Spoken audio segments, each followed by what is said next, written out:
दा प्रभाब एक्सन डिबिया थांनाय बोसोरसेनि सिगांनिफ्रायनो जोङो समाज फोसाबनायनि सायाव जों खामानि मावबोदों आरो बिब्दिनो जोङो जोंनि मावनाया मालाबा स्पिड जादों मालाबा जों थाबथादोंबो दिनै जोङो समाजाव नुजानाय जि गाज्रि आखुथायफोर समाजनि जेरैहाय जौ लोंनाय उन्दै बैसोआव हाबा जानाय ड्राग्स जानाय गांजा जानाय बेफोरनि सायाव जोङो बारग' एनडिबिआ दिनै खामानि मावबाय थादों आरो जोङो बे मिडियानि गेजेरजों बेखौनो खावलायनो हास्थायदों दिनै जोंनि भबिष्यतखौ दानांगौआव बयहाबो बिबान दङ बयबो दिनै बिबान लालायनांगोन जायहा जेरावनो थाया मानो जों जेरावबो जोङो जाफुंसार जानांगोन थ' बिनि बेलायाव दिनै जोंनि समाजाव सोलिनाय जेसेबांखिनि गाज्रि आखुथायफोर दङ बेफोर गासैखौबो नागारनांगोन अब्लासो जोङो हारि हिसाबै मानसि हिसाबै बे बुहुमाव बे बादायलायनाय मोनसे बुहुमाव जोङो गोरा गोख्रोङै थांनानै थागोन गावनि सिनायथिखौ जों लाखिनो हागोन थ' बेफोरबायदि जोङो माखासे गाज्रि आखुथायफोर जोंनि समाजाव थानाय माखासे इलिगेल माने बेफारफोर जोंनि समाजाव थानाय बेखौ जोङो रायजो राजानि माखासे कमप्लेनफोरखौ लानानै दिनै जोङो फोसाबनायनि बेलायाव खामानि मावदों आरो दिनै जोङो कबिरालि उदालगुरि जिल्लानि कबिरालि सकआव जोङो इलिगेलै जुमाय गोजा जेसेबांखिनि फाननाय दंमोन बेफोरखौ जोङो बुथुमनानै जोङो बेखौ डिस्ट्रय खालामदों सिफायदों आरो बेखौ जों फबनानै दोनदों दिनै जोङो बे मिडियानि गेजेरजों आरो बेखौबो खावलायनो हास्थायदों दिनै जोङो मोनहास'वाखै मिडियानि गेजेरजों जों फोरमायदों जोंनि एरियायाव जेसेबांखिनि दिनै जाय बेक्तिफोरा इलिगेलै जुमाय गोजा फानबाय थादों नोंथांमोनखौ जोङो गोरा गोख्रोङै खावलायहरदों गुरैयै खावलायदों नोंथांमोना बेबायदि बेफारनिफ्राय गोजानाव थानांगौ मानो होननानै बुङोब्ला बे मोनसे बेफारनि गेजेरजों जोंनि समाजा बहुतखिनि गाहायाव थांनायनि लामायाव जोंनि भबिष्यतआ खोमसिनि लामायाव खारन जोङो हारि बा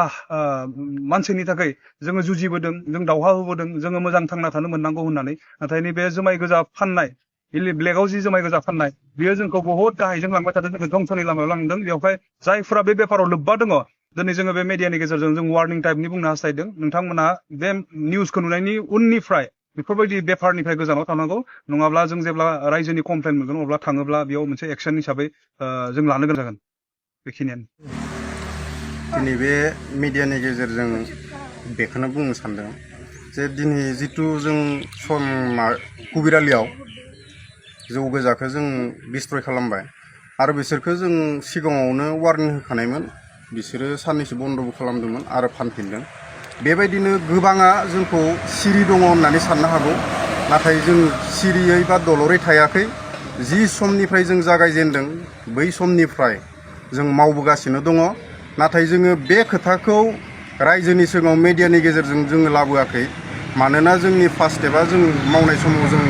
सिरि सिरियै मावबाय बुजायबाय नाथाय मानियाखै दा बिनिखाय एबाराव जों उइथ मिडिया जेरावनो जों थांगोन बेयाव जों मिडियाखौ लांफागोन आरो सोरबाया बेखौ मानियाब्ला गाव लासिं सिं जानांगोन दा बिनिखायनो जोंनि उथिबोनाय 21 बोसोरनि गाहायाव थानाय सेंग्रा सिख्ला बयखौबो आं एक्स एनडिबिनिफ्राय खावलायदों जौ लोंनाय गान्जा सोबनाय ड्राग्स जानायनिफ्राय गोजानाव था आरो गोजानाव थायाब्ला जों लोगो मोनोब्ला लासिं सिं जानांगोन बेयाव जोंखौ दाय होनो नाङा बेखौ जों गासै बिमा बिफानि सायाव जों खावलायनाय थाबाय गोजोन्थों मोजां मोनदों बिराद गोजोनदों आङो एसां अहान्थि जायो न'खराव जोंनिया फिसा सासे अहान्थि जानानै आंहा बेमार जानानै थाबाय दा बेबायदि जौ सेरेब लोंनानैहा बिनि थाखाय आं बिराद धन्यबाद होदों बोखांनायथिं इल'इला नामाय जोब माहाबा दंजोबो बियो दंबावो बेयावनो थफा थालायलायबाय थायो दं न'खरा जिखुनु मानसिफ्रा गासिबो बोखांजोबनांगौ आरो हान्थिया हैनांगौ जों बर' माहारिया बेसेबां अहान्थि जानानै मुगैजानाय जादों आनजादनि मानसिफोरजोंहा आं बिसिखौनो बुंनानै इउनाइटेड फार्म अफ एक्सन डिबिया मेङाजासे सिगांनिफ्रायनो जों समाज फोसाबनाय खामानिखौ मावबोगासिनो दङ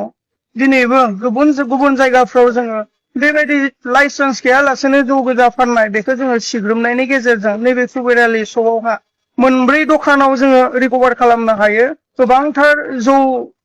जौनि बथलफोरखौ गोबां बिबांनि जौ बथलफोरखौ जोङो मोननो हादों आरो रायजोखौ लानानै जोङो बे दिनैनो बेफोर गासै बथलफोरखौ जोङो बुख्रेबगोन आरो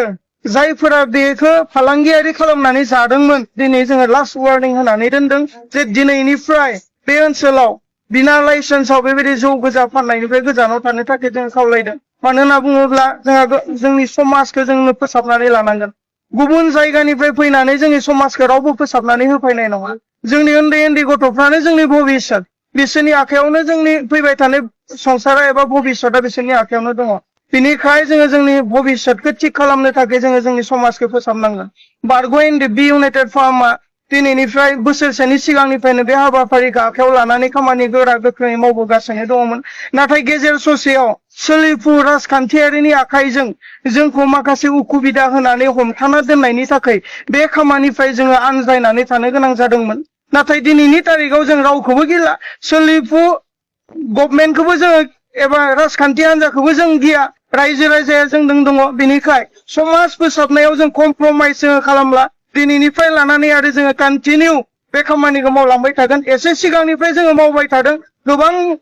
जोंनि मावनाय खामानिफोरखौ जोङो मिडियायाव लाबोआखै नाथाय दिनैनिफ्राय जों आरम्भन खालामफिनदों मिडियायाव लाबोनो थाखाय बेनिखाय सांग्रां जा जायफोरा बिना लाइसेन्सआव जौ गोजा फाननानै फालांगि खालामगासिनो दङ नोंथांमोना सांग्रां जा बन्द खालाम नोंथांमोननि बेबायदि फालांगियारि खालामनायखौ फैबाय थानाय समाव जाहाथे जोङो जोंनि समाजखौ सुस्थ' समाज हिसाबै दाफुंनानै लानो हायो आतसा बिथांमोना जेनेबा एक्स इन्डिया बे बुस्थुखौ फाननो थाखाय माना खालामदोंमोन सिगाङाव बेयाव माना खालामनायाव इसोर मानियासै मानिनि कारनावहा आरो हमफायदों हमफायनानै बुस्थु बाहानिखौ नुनो मोनदों बेयावहा बिहार मोनदों